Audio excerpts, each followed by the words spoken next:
بسم الله الرحمن الرحيم.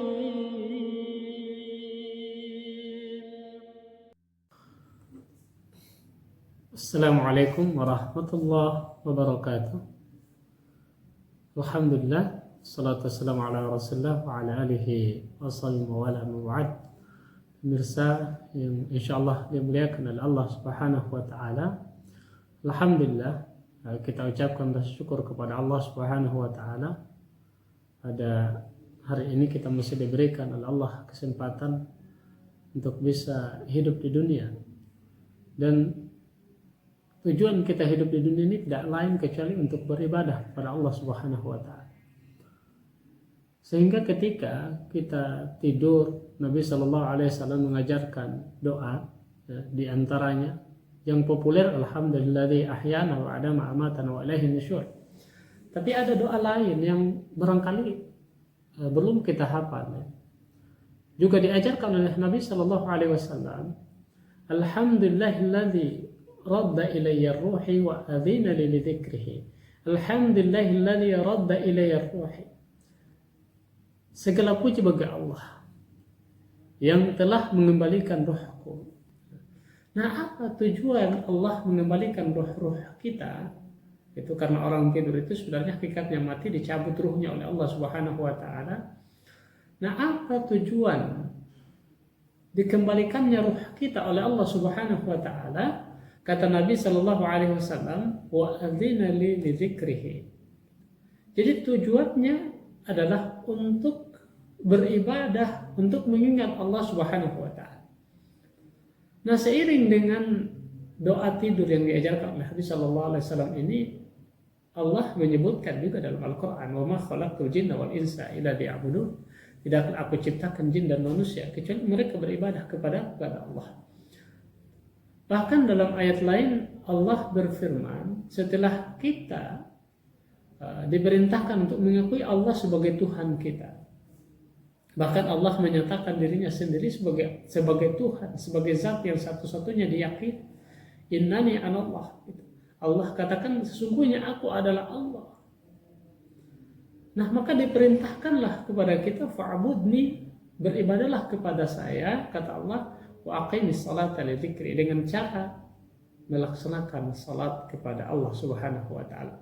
Dengan cara melaksanakan salat untuk mengingat Allah Subhanahu wa taala. Jadi kita diperintahkan beribadah. Itu tujuan kita diciptakan oleh Allah Subhanahu wa taala, dan hal ini mesti diketahui oleh semua umat manusia. Tidak boleh dia tidak memahami hal ini. Dia harus mengetahui bahwa Allah menciptakan dirinya, tujuannya tidak lain, tidak bukan kecuali untuk beribadah kepada Allah Subhanahu wa taala. Nah, aspek ibadah ini tentu luas. Ya, ada ibadah mahda, ada ghairu mahda. Ada yang bersifat wajib yang harus dilakukan oleh setiap umat Islam, ada yang sifatnya umum untuk keseluruhan masyarakat, misalnya hubungan-hubungan sosial, ya, ghairu mahda.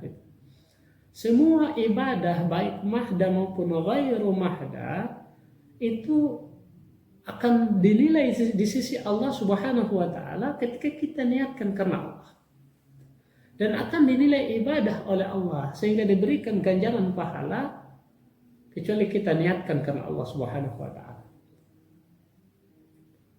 Maka Allah perintahkan dalam Quran surat Al-Bayyinah, wa ma umiru, tidaklah aku perintahkan, ya, illa liya'budullah, kecuali beribadah kepada Allah mukhlis, dengan ikhlas, gitu.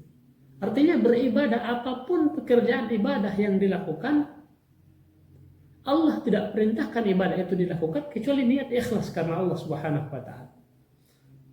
Jadi semua aktivitas, perilaku, baik ucapan, perbuatan, niat hati, semua itu adalah ibadah pada Allah Subhanahu wa taala. Ketika kita niatkan untuk Allah, niatkan karena Allah, maka marilah kita jadikan seluruh aktivitas kita sebagai ibadah kepada Allah. Kalau kita sebagai mahasiswa, kita niatkan kita belajar karena Allah.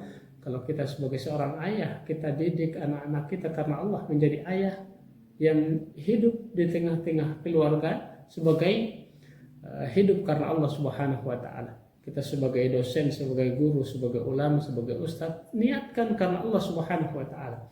Dan semua itu insya Allah dengan meniatkan karena Allah, maka menjadi pahala di sisi Allah Subhanahu wa taala.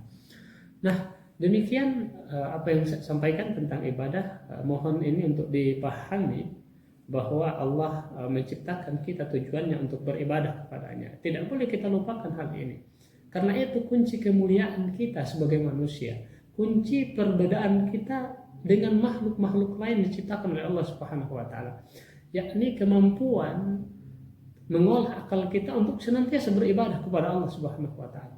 Nah, itu tujuan hidup kita. Kalau hanya untuk makan, minum, buang air besar, buang air kecil, ya apa bedanya kita dengan makhluk lain selain manusia, ya? Apa bedanya kita dengan hewan, apa bedanya kita dengan iblis, ya? Tidak akan ada bedanya ketika hidup ini tidak kita gunakan untuk beribadah kepada Allah Subhanahu wa taala. Wallahu a'lam bishawab. Semoga ini bermanfaat dan bisa kita pahami, ya, dan kita bisa sebarkan, ya, kepada teman-teman, saudara-saudara kita, kepada keluarga kita insyaallah. Wallahu a'lam bishawab. Assalamualaikum warahmatullahi wabarakatuh. Alhamdulillah